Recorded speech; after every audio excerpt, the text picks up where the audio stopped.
보겠습니다. 하나님의 말씀 예레미야가 4장 11절로 22절까지의 말씀입니다. 예레미야가 4장 11절로 22절까지의 말씀, 저 한 절, 여러분 한 절 교독해 올리겠습니다. 먼저 공독합니다. 여호와께서 그의 분을 내시며 그의 맹렬한 진노를 쏟으시며 시온에 불을 지르사 그 터를 사르셨도다.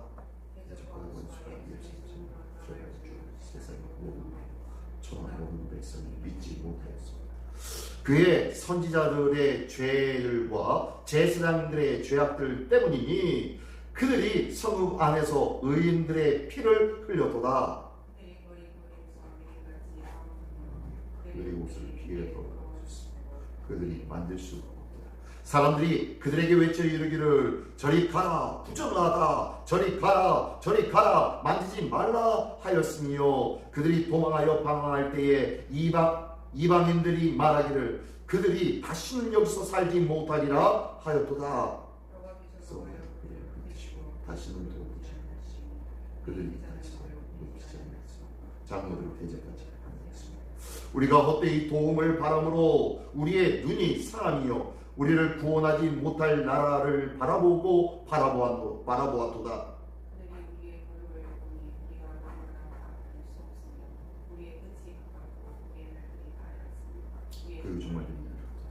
우리를 뒤쫓는 자들이 하늘의 독수리들보다 빠름이여 산 꼭대기까지도 뒤쫓으며 광야에서도 우리를 잡으려고 매복하였도다. 그의 함정에 빠졌습니다. 우리가 그를 밝히 저희 이르기를 우리가 그의 근을 하여서 이방인 중에 살겠다 하던 자로다. 우수 땅에 사는 딸 에돔아 즐거워하며 기뻐하라. 자니 내게도 이를 찌니 네가 취하여 벌거벗으리라. 시원한 내 죄악의 경고를 하였으니 주께서 다시는 너로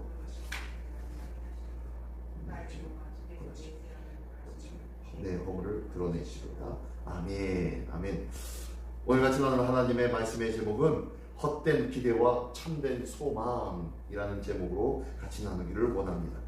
오늘 본문의 말씀에 보면요, 전체적으로 리더십에 대한 죄악성 그리고 하나님께서 주시는 새로운 소망, 이 두 가지의 내용으로 같이 있습니다. 당시 선지자들과 제사장들의 죄악으로 애굽을 의지하였던 정치자들의 불신으로 그 모든 이러한 죄악과 불신으로 초래된 예루살렘은 어떻게 됩니까? 철저하게 하나님의 심판을 받게 되어집니다. 이러한 하나님의 심판을 재확인시켜주고 있는 말씀이 오늘 본문의 말씀인데요. 그러나 그러한 중에도 이 절망 가운데도 희망은 있다는 것을 다시 한번 말씀을 통하여서 들려주는 귀한 진리와 은혜와 위로의 말씀입니다.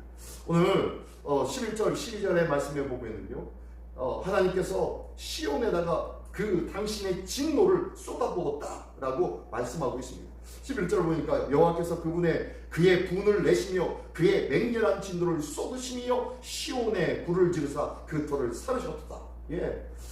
시온에다가 당신의 거룩한 성전이 있는 이 예루살렘 땅에다가 하나님의 맹렬한 진노를 쏟아부으셨대요. 불을 질러버리고 그 터를 모두 다 살라버렸대요. 대적과 원수가 예루살렘 성문으로 들어갈 줄을 세상의 모든 왕들은, 천하 모든 백성들은 믿지 못했었는데, 결코 상상조차 하지 못했는데 그러한 일들이 벌어졌다라고 말씀하고 있습니다. 아수르의 포위에도 함락하지 않았던 이 예루살렘 성, 그 예루살렘 성이 약탈과 살육의 현장으로 바뀌어져 버렸다는 거예요. 예루살렘 성전마저도 이렇게 불타버져 버리고 재건의 희망마저 사라져 버리는 상황이 되어 버렸습니다. 그렇습니다. 많은 이스라엘 사람들은 영원히 안전한 곳이 이곳이다, 예루살렘이다.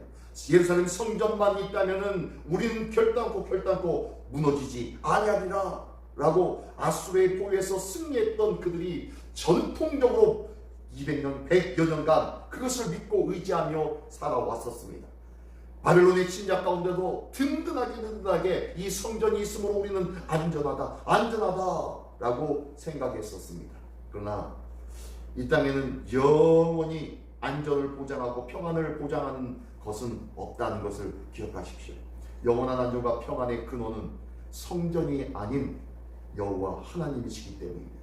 하나님이 안정과 평안의 근원이신데 우리는 눈에 보이는 형식과 틀에 얽매여서 보이는 것에 모든 것을 걸고 인생을 걸고 살고 있지는 않습니까? 우리 시민교회도 혹시 우리 몸된 교회가 마지막 희망이다 라고 생각하고 있지는 않습니까? 아니에요. 하나님이 희망인 줄 믿습니다. 하나님이 희망이기에 하나님의 말씀으로 하나님 앞에 기도함으로 우리의 믿음과 우리의 마음을 주님께 가까이 드려야 할 줄 믿습니다. 그러면서요, 아무튼 이 예루살렘 성이 멸망하게 된 그 원인을 아주 자세하게 다시 한번 드러내고 있습니다. 그 멸망하게 된 원인이 무엇입니까? 그게 바로 지도자들의 잘못된 모습이었죠. 어떤 모습입니까? 선지자들은 분명히 지도자들에게 이야기했어요. 예언의 말씀을 선포했어요. 너희에게 살 길을 이것이 너희의 살 길이다 라고 이미 알려주었었습니다. 어떻게 해요? 빨리 너희가 회개하고 그리고 바벨론에게 항복해라. 하나님 앞에 회개하고 너희가 마음을 돌이켜 이제 바벨론에게 항복하는 것, 이것이 너희의 살 길이다 라고 하면서 끊임없이 선지자들을 통하여서 알려주고 계시해 주었습니다. 그러나 어떻게 했습니까? 그 말을 듣지 않았죠. 그리고 거짓 평안의 말만 믿었어요. 거짓 선지자들의 말만 믿었다는 것이에요. 그뿐만입니까? 아니에요. 이렇게 듣지도 않고 거짓 평안을 믿었던 그들, 내가 믿고 싶은 것들, 내가 듣기에 좋은 것들, 그런 것들만 받아들이고 그것들만 붙잡고 있었던 그들이 누구였어요? 종교 지도자들이었고, 당시 지도자들이 바로 그 모습 아니었습니까? 신앙의 선배들이었어요. 장로들이었어요. 그리고 제사장들이었어요. 그리고 많은 하나님의 말씀을 가르치는 자들이었다는 것이에요. 그들이 어떤 일을 벌였습니까? 하나님의 말씀을 선포하던 의로운 선지자들을 죽여버렸습니다. 그리고 그들의 입을 틀어 막아버렸습니다. 거짓 말씀으로 백성들의 회개할 기회마저도 빼앗아 버렸습니다. 그러니 당연히 심판을 불러올 수밖에 없는 자들이 바로 이 종교 지도자들의 모습, 신앙의 선배들의 모습이었죠. 백성들이 죽음으로 몰아넣게 되어지는, 백성을 죽음으로 몰아넣게 되는 길을 누가 했습니까? 종교 지도자들이, 신앙의 선배들이요, 잘나가는 권력을 가지고 있는 사람들이요, 명예와 권세를 가지고 있는 사람들이요, 그 사람들이 어떻게 해요? 심판을 불러오고 백성을 죽음으로 몰아넣었다니까요. 자기들이 믿고 싶은 것, 자기들이 좋아하는 것, 그리고 그들 가운데 영향력이 있다고 생각하는 사람들, 그 사람들이 더욱더 하나님의 사람들을 수렁으로 빠뜨리고 있었다는 것입니다. 기억하십시오. 세상의 논리와 원칙으로는 결단코 하나님의 일들을 파악하고 하나님의 일들을 깨닫고 하나님의 일들을 예상할 수 없다는 것을 기억하십시오. 반드시 하나님은 순전한 말씀, 그 순전한 말씀을 붙잡는 자를 향하여서 하나님께서 길을 보여주시고 역사하신다는 것을 믿으시기 바랍니다. 그 하나님의 말씀을 버리고 세상의 돈과 명예와 권세와 권력과 그리고 그럴듯한 모습, 그 모습으로 거짓된 복음으로 논리와 세상의 원칙과 세상의 방법을 이야기하며 사람들을 꼬드기고 성도들을 붙잡고 있는 그런 사람들로 인하여서 어떻게 돼요? 믿음의 교회가, 믿음의 성도들이, 믿음의 가정들이 무너질 수 있다는 거예요. 기억하십시오. 우리의 지도자는 누구였습니까? 우리를 이끌어주는 신앙의 선배는 누구였습니까? 나를 하나님의 말씀으로 이끌린다고 교회의 거룩한 성전이라고 얘기하며 교회의 성도들을 이끌고 가던 사람들은 누구입니까? 그것은 하나님의 사람들입니까? 하나님의 복음 안에 있는 사람들입니까? 아니면 그냥 세상적인 선배요, 믿음의 선배요, 내가 나보다 먼저 믿는 신앙의 사람들입니까? 하나님의 말씀만이, 오늘 나에게 주시는 하나님의 말씀, 그 살아있는 순전한 하나님의 말씀만이 나의 삶에 참된 인도자가 될 줄 믿습니다. 오늘도 내게 말씀하시는 하나님의 음성을 듣는 우리 모두가 되기를 원합니다. 17절부터 22절까지의 말씀에 보니까요, 또한 헛된 것을, 세 가지의 헛된 것을 말해주고 있고, 마지막 21절과 22절에는 그러나 그럼에도 불구하고 회복의 소망을 보여주는 말씀이 나옵니다. 17절부터 20절까지의 말씀에서는요, 17절에서는 헛된 신뢰를 하고 있는 자들의 모습이에요. 거짓된 종교 지도자들, 거짓된 신앙의 선배들의 유혹에 의하여서 헛된 신뢰를 합니다. 어떤 신뢰를 했죠? 보니까요, 17절에 보니까 우리가 헛되이 도움을 받았으므로 우리의 눈이 상함이요 우리를 구원하지 못할 나라를 바라보았도다. 이 뭐예요? 예루살렘 사람들이, 남유다 사람들이 바벨론의 침략이 있었을 때 누구를 의지했어요? 하나님이 아닌 세상의 어떻게요? 남쪽에 있는 누구요? 애굽을 의지했죠. 애굽, 헛된 나라를, 구원하지 못할 나라를 의지하고 있었다는 거예요. 헛된 것을 신뢰하고 있었다는 거예요. 하나님의 도움이 아닌 세상의 것들을 기다리고 있었다는 것입니다. 우리의 참된 도움은 하나님밖에 없음을 믿으시기 바랍니다. 하나님 앞에 무릎 꿇기를 원합니다. 두 번째로는요, 18절 19절에 보니까 그럼으로 인해서 어렵게 되고 낭만과 좌절의 순간을 맞게 되니까 도망가 버립니다. 어떻게 도망갑니까? 18절을 보니까 그들이 우리의 걸음을 엿보니 우리가 거리마다 다 다닐 수 없으니요 우리의 끝이 가깝고 우리의 날들이 다하였으므로 우리의 종말이 이르렀더라. 이제 깨달은 거예요. 이야, 큰일 났다, 우리의 끝났다, 우리가 이제 이 끝을 맞이하게 되었구나 라고 인식합니다. 그러면서 19절에는요 우리를 뒤쫓는 자들이 하늘의 독수리들보다 빠르며 우리를 빠르게 쫓아옵니다. 산꼭대기까지도 뒤쫓으며 광야에서도 우리를 잡으려고 매복하였도다. 어디를 가든 산꼭대기를 가든 광야로 도망하든 그곳에는 끊임없이 그들 뒤를 쫓으며 매복하여 우리를 잡고 있다는 거예요. 원수에게 쫓겨 살육당하는 모습, 산꼭대기 광야로 피신하지만 그곳에는 죽임당할 일밖에 남겨져 있지 않은 그러한 상황의 모습. 아무리 도망가도 그 도망을 통해서 그 두려움의 죽음의 순간들을 빠져나올 수 없는 그러한 모습, 헛되게 도주하고 있다는 거예요. 도망가는 것도 헛된 것이라는 거예요. 또 마지막 세 번째 헛된 것이 뭐냐면요, 20절에 보니까 보십시오. 우리의 꽃김 곧 여호와께서 기름 부으신 자가 그들의 함정에 빠졌으며 우리가 그를 가리켜 전에 이르기를 우리가 그의 그늘 아래에서 이방인들 중에 살겠다 하던 자로다. 이게 뭔 소리입니까? 우리의 꽃김, 곧 우리의 꽃김이라는 것은요 권세를 말하고 있어요. 힘을 말하고 있어요. 꽃김은요. 근데 우리의 힘이 되고 있는 자, 여호와께서 기름 부으신 자래요. 여호와께서 기름 부은 자는 세 종류의 사람이죠. 왕, 선지자, 제사장. 근데요 여기서 얘기하는 것은 꽃김이래. 우리의 꽃김. 그 중에서 가장 힘이 있는 자가 누구입니까? 왕을 얘기하고 있어요. 지금 이 왕이 어떤 왕입니까? 이스라엘 마지막에 패망한 왕, 시드기야 왕을 말하고 있어요. 시드기야 왕. 시드기야 왕이 나중에 포로 당했다가 나중에 살려고 어떻게 합니까? 몰래 뒤로 빠져가지고 도망가죠. 도망가다가 결국엔 붙잡혀가지고 죽임을 당합니다. 그죠? 그 얘기하고 있는 거예요. 지금 여호와께서 기름 부으신 그 시드기야 왕, 그가 함정에 빠졌으며 가다가 도망가다가 붙잡혔고, 그리고 우리가 그를 가리켜서 전에 이르기를 뭔 얘기를 했냐면 우리가 그의 그늘 아래에서 그의 그늘 밑으로 숨으면은 이방인 중에 살겠다 하던 자다. 이방인에게로 피하여서 그들과 더불어 살 수도 있다라고 했던 도망가던 자, 도망가다 붙잡힌 그 시드기야 왕, 그를 가리키고 있는 거예요. 그도 역시 그 왕조차 함정에 빠져 처참한 죽음을 맞이할 수밖에 없는 자였는데 그것에 희망을 붙잡고 있었던 자들이 예루살렘 사람들이었다는 거예요.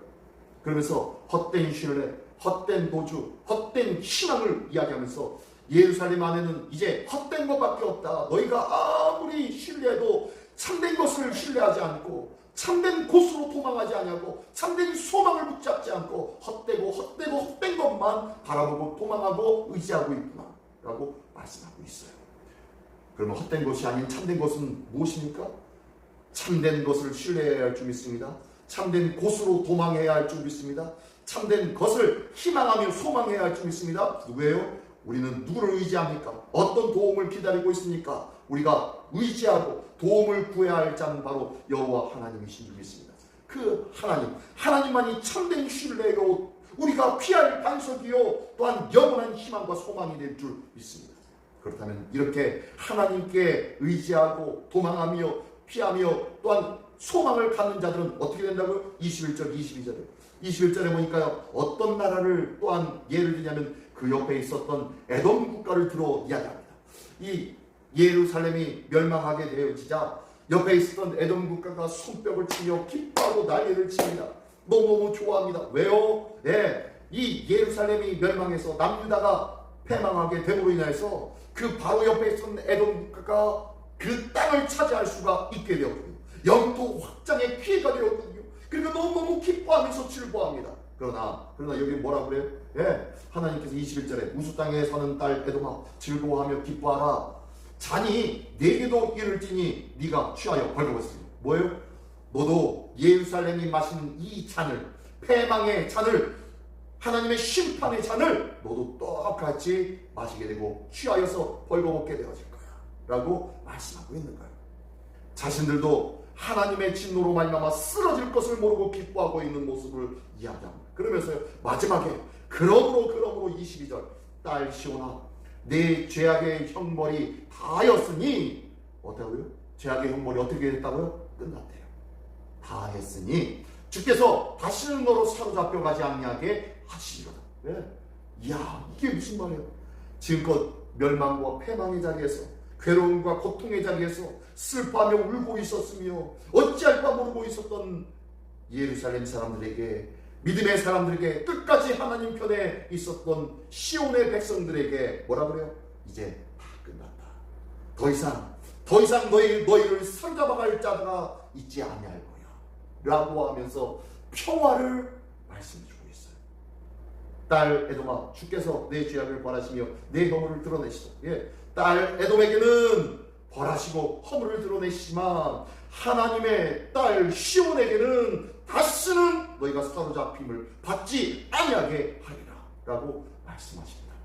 심판에, 이러한 모든 심판에 담긴 하나님의 뜻을 묵상하며 회개한 예루살렘 백성은 이제 포로 생활에서 풀려나 자유를 얻게 될 것을 말씀해주고 있다는 거예요. 이 귀한 말씀을 통해서 새로운 소망, 참된 소망을 갖게 된 이스라엘 사람들을 보게 되어집니다. 우리의 삶 속에서도 수많은 어려움의 순간들을 당할 때가 많이 있습니다. 기억하십시오. 그러나 참된 것들을 의지하기를 원합니다. 헛된 것들을 버리고 이제 참된 것을 의지함으로 인해서 하나님께서 이제 끝을, 마지막을 쳤으니 이제 올라갈 일밖에 없다. 바닥을 쳤으니 이제 올라갈 일밖에 없다. 이제 끝을 다했으니, 형벌이 다하였으니 주께서는 다시는 너로 사로잡혀가지 아니하게 하시리로다 라고 말씀하시는 이 희망의 메시지, 소망의 메시지가 우리 모두에게 오늘도 살아가는 큰 힘이 되시기를 예수님의 이름으로 축원합니다. 우리가 사는 이 교회는 하나님만 의지하는 성도와 지도자들로 모인 하나님의 거룩한 성전이 되어야 할 줄 믿습니다. 그 하나님만 의지하는 자들은 어떤 자들이에요? 말씀을 붙잡는 자. 말씀을 붙잡는 자만이 가장 마지막에 승자가 되어질 줄 믿습니다. 이 귀한 승자로 살아가는 우리 모두가 되시기를 예수님의 이름으로 축원합니다. 기도하겠습니다. 전능하신 주님, 말씀이 중요하고 기도가 중요한 줄 알지만 하나님의 말씀을 볼 때마다, 하나님의 말씀을 읽을 때마다, 하나님의 말씀을 묵상할 때마다, 하나님의 말씀을 다시 한번 가슴에 새길 때마다 하나님의 말씀이 얼마나 귀한지를 다시 한번 깨달을 수 있도록 인도해 주시니 감사합니다. 말씀만이 우리를 살아있게 만들어주는 생명의 양식임을 믿게 하여 주시옵소서. 세상의 그럴듯한 것들에 나의 인생을 거는 어리석은 자가 아니고 보잘것없는 것 같고 아무 능력이 없는 것 같지만 생명의 말씀이요 이 온 땅과 만물을 창조한 능력의 말씀인 이 하나님의 말씀을 오늘도 붙잡음으로 진정한 승리를, 진정한 희망과 소망 안에 거하는 우리 모두가 하여 주시옵소서. 오늘도 말씀 안에 참된 승리자가 될 줄 믿사오며 살아가신 예수 그리스도의 이름으로 기도드리옵나이다. 아멘.